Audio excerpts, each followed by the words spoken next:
북한이 오늘 동해상으로 대륙간 탄도미사일 ICBM으로 보이는 신형 장거리 탄도미사일을 발사했다고 합동참모본부가 밝혔습니다.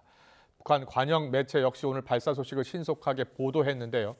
한미 국방장관이 러시아 파병을 강력히 규탄한다고 밝힌 직후에 북한이 도발을 감행했습니다. 취재기자 연결합니다. 이종원 기자, 먼저 우리 군의 발표 내용부터 정리해 주세요. 네, 합동참모본부는 북한이 오늘 아침 7시 10분쯤 동해상으로 탄도미사일 한 발을 발사했다고 밝혔습니다.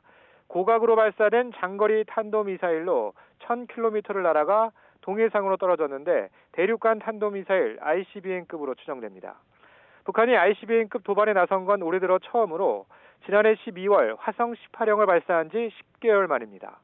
당시에도 정상 각도가 아닌 발사 각도를 높여 비행 거리를 줄이는 고각 발사 방식이었습니다. 군은 오늘 발사된 미사일도 고체 연료의 장거리 탄도미사일로 분석했는데 특히 신형일 가능성이 있다고 밝혔습니다. 또 지난해 12월 발사 때보다 더 높이, 더 멀리 보내기 위해 최근 공개했던 신형 12축 이동식 발사대를 사용했을 가능성도 추가로 분석 중이라고 설명했습니다. 북한의 관영 매체도 미사일 발사 소식을 신속하게 보도했다고요?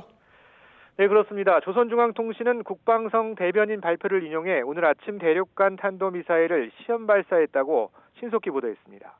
김정은 국무위원장이 현장을 참관한 사실도 공개하며 발언 내용을 전했는데요. 김 위원장은 오늘 발사한 ICBM이 적에 대한 대응 의지를 알리는 적절한 군사활동이라며 핵무력 강화 노선을 절대 바꾸지 않을 거라고 주장했습니다. 통신은 오늘 시험 발사로 전략 미사일 능력의 최신 기록을 경신했다고도 주장했습니다. 10달 만에 ICBM 도발입니다. 북한의 의도를 어떻게 보고 있습니까? 네, 오늘 탄도미사일 도발은 북한군의 러시아 파병으로 국제사회의 압박이 거세지는 가운데 감행됐습니다. 특히 한미 국방장관이 미국 워싱턴에서 한미 안보협의회를 열고 북한의 러시아 파병을 한 목소리로 가장 강력히 규탄한다고 발표한 지 5시간 만에 이뤄졌습니다. 이번 도발은 이에 대한 무력 시위이자 시선을 분산시키려는 의도로 보이는데 무엇보다 일주일도 남지 않은 미국 대선을 겨냥한 거란 분석이 나오고 있습니다. 우리 군은 북한의 도발 직후 한미 간 공조회의를 통해 상황을 긴밀히 공유하고 있다고 설명했습니다. 특히 한미 국방장관이 미국 측 전략자산 전개하에 연합훈련 등 다양한 대응 방안을 강력하게 시행하기로 했다고 강조했습니다.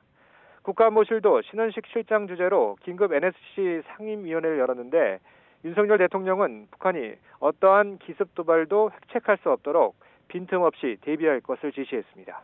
지금까지 정치부에서 YTN 이종원입니다.